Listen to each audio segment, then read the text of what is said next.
Hai, assalamualaikum warahmatullahi wabarakatuh. Jumpa lagi dengan Wahyudin Lasya Channel. Kali ini akan memaparkan koreksi antar materi modul 1.4 budaya positif. Saya Wahyudin SPD CGP Angkatan 6 Kabupaten Sumbawa.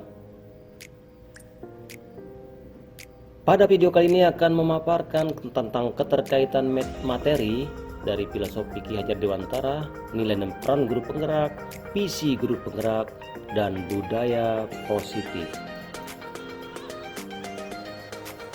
Nah, bertolak dari konsepsi pemikiran Ki Hajar Dewantara bahwa pendidikan dan pengajaran merupakan usaha persiapan dan persediaan untuk segala kepentingan hidup manusia, baik dalam hidup bermasyarakat maupun hidup berbudaya dalam arti yang seluas-luasnya.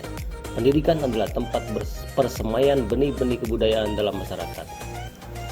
Ki Hajar Dewantara memiliki keyakinan bahwa untuk menciptakan manusia Indonesia yang beradab, maka pendidikan menjadi salah satu kunci utama untuk mencapainya. Pendidikan dapat menjadi ruang berlatih dan bertumbuhnya nilai-nilai kemanusiaan yang dapat diteruskan atau diwariskan. Beliau juga mengatakan bahwa kita ambil contoh perbandingannya dengan hidup tumbuh-tumbuhan seorang petani. Dalam hakikatnya sama kewajibannya dengan seorang pendidik yang menanam padi misalnya. Hanya dapat menuntun tumbuhnya padi, ia dapat memperbaiki kondisi tanah, memelihara tanaman padi, memberi pupuk dan air, membasmi ulat-ulat atau jamur-jamur yang mengganggu hidup tanaman padi, dan lain sebagainya. Dari pemikiran Ki Hajar itu, maka guru diharapkan mampu untuk memahami nilai-nilai dan peranan mereka sebagai pemimpin pembelajaran dan agen perubahan demi pencapaian merdeka belajar dan terwujudnya profil pelajar Pancasila. Nilai guru penggerak itu ada mandiri, reflektif, kolaboratif, inovatif, dan berpihak pada murid. Sedangkan peran guru penggerak adalah menjadi pemimpin pembelajaran, menjadi coach bagi guru lain, mendorong kolaborasi antar guru, mewujudkan kepemimpinan peserta didik, dan menggerakkan komunitas praktisi. Bapak Ibu yang hebat, visi guru penggerak. Visi seorang guru merupakan gambaran tujuan yang ingin dicapai oleh seorang guru yang memuat nilai-nilai yang diyakininya. Visi menentukan tujuan, sedangkan nilai-nilai menentukan cara untuk mencapai tujuan tersebut. Visi guru penggerak akan terrealisasi apabila visi yang dimiliki tersebut terukur, konkret, dapat direncanakan, dan juga dilaksanakan secara sistematis. Maka dari itu, untuk mencapai hal tersebut, guru penggerak menerapkan suatu pendekatan yang disebut inquiry apresiatif. Inquiry apresiatif ini diterapkan dengan alur Bagja. Tahapan Bagja itu adalah akronim dari B. Buat pertanyaan, A. Ambil pelajaran, G. Gali mimpi, J. Jabarkan rencana, dan A. Atur eksekusi. Nah, Bapak Ibu, untuk menumbuhkan budaya positif, tahapan Bagja ini baik sekali diterapkan di lingkungan kelas maupun di sekolah. Lingkungan yang positif sangat diperlukan agar pembelajaran yang terjadi adalah pembelajaran yang berpihak pada murid. Pembelajaran yang dimaksud adalah interaktif, inspiratif, menyenangkan, menantang, memotivasi peserta didik untuk berpartisipasi aktif, dan memberikan ruang yang cukup bagi prakarsa, kreativitas, kemandirian, sesuai dengan bakat, minat, dan perkembangan fisik, serta psikologi peserta didik. Bapak Ibu guru yang hebat, keyakinan kelas. Salah satu langkah untuk menumbuhkan disiplin positif tersebut adalah dengan membuat keyakinan kelas. Keyakinan kelas dipilih karena setiap tindakan atau perilaku yang kita lakukan di dalam kelas dapat menentukan terciptanya sebuah lingkungan positif.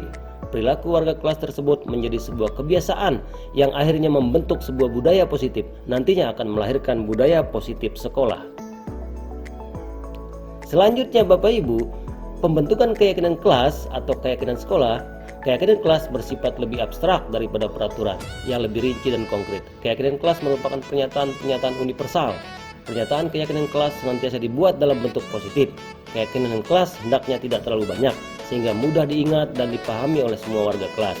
Keyakinan kelas sebaiknya sesuatu yang dapat diterapkan di lingkungan tersebut. Semua warga kelas hendaknya ikut berkontribusi dalam pembuatan keyakinan kelas lewat kegiatan curah pendapat, dan bersedia meninjau kembali keyakinan kelas dari waktu ke waktu.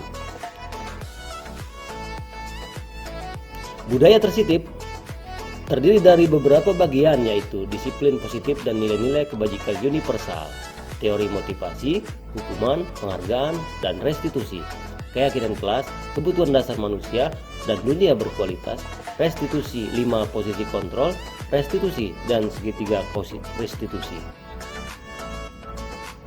Nah, menurut pendapat R. Copey, bila kita ingin membuat kemajuan perlahan, sedikit demi sedikit, ubahlah sikap atau perilaku Anda. Namun bila kita ingin memperbaiki cara-cara utama kita, maka kita perlu mengubah kerangka acuan kita. Ubahlah bagaimana Anda melihat dunia, bagaimana Anda berpikir tentang manusia. Ubahlah paradigma Anda, skema pemahaman dan penjelasan aspek-aspek tertentu tentang realitas. Kemudian, Diane Grossen menyatakan ada 3 motivasi perilaku manusia. 1. Untuk menghindari ketidaknyamanan atau hukuman. 2. Untuk mendapatkan imbalan atau penghargaan dari orang lain. 3. Untuk menjadi orang yang mereka inginkan dan menghargai diri sendiri dengan nilai-nilai yang mereka percaya. Bapak Ibu, hukuman, penghargaan, sanksi atau konsekuensi, dan restitusi menurut Alpicorn mengemukakan baik penghargaan maupun hukuman adalah cara-cara mengontrol perilaku seseorang yang menghancurkan potensi untuk pembelajaran yang sesungguhnya. Secara ideal, tindakan belajar itu sendiri adalah penghargaan sesungguhnya. Nah, segitiga restitusi adalah sebuah cara menanamkan disiplin positif pada murid. Restitusi adalah proses menciptakan kondisi bagi murid-murid untuk memperbaiki kesalahan mereka, sehingga mereka bisa kembali pada kelompok mereka dengan karakter yang lebih kuat. Bapak Ibu, ada 3 langkah segitiga restitusi: validasi tindakan yang salah, menstabilkan identitas, dan menanyakan keyakinan. Langkah-langkah ini tidak harus urut dan tidak harus dilaksanakan ketiga-tiganya sesuai dengan tingkat pelanggaran yang terjadi pada siswa kita.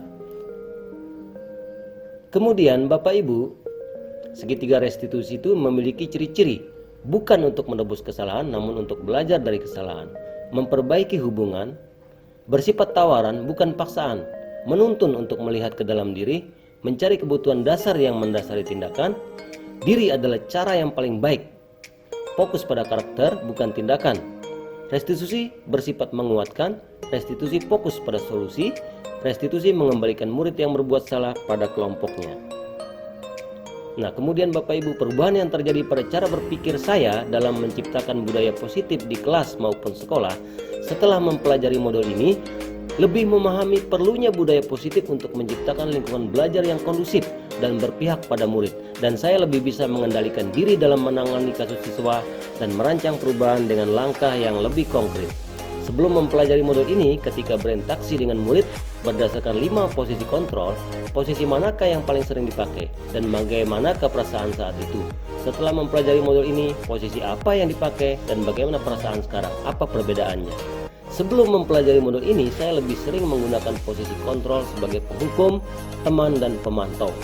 Tapi yang saya rasakan belum mampu merubah perilaku murid dalam jangka panjang. Nah, setelah mempelajari modul ini, ternyata posisi kontrol yang ideal adalah sebagai manajer, karena motivasi perubahan berasal dari diri murid sendiri. Guru hanya membantu menemukan solusi. Pernahkah menerapkan restitusi ketika menghadapi permasalahan murid? Jika iya, tahap mana yang dipraktekkan dan bagaimana mempraktekannya? Selain konsep-konsep yang disampaikan dalam modul ini, adakah hal-hal lain yang penting untuk dipelajari dalam proses menciptakan budaya positif, baik di lingkungan kelas maupun di sekolah? Pernah pada langkah validasi tindakan yang salah dengan menanyakan kepada murid apa cara yang bisa ditempuh untuk memperbaiki kesalahan yang dibuat. Nah, mungkin yang perlu dipelajari selain konsep-konsep yang sudah ada di modul ini adalah kebijakan rasionalisasi jumlah siswa dengan guru di tingkat SMA, karena akan memudahkan pendekatan individu yang dilakukan oleh guru. Mengingat pada saat ini jumlah siswa tiap kelas terlalu banyak. Terima kasih Bapak Ibu, salam bergerak, tergerak, dan menggerakkan. Terima kasih sudah menonton videonya. Jangan lupa like, comment, and subscribe. Assalamualaikum warahmatullahi wabarakatuh.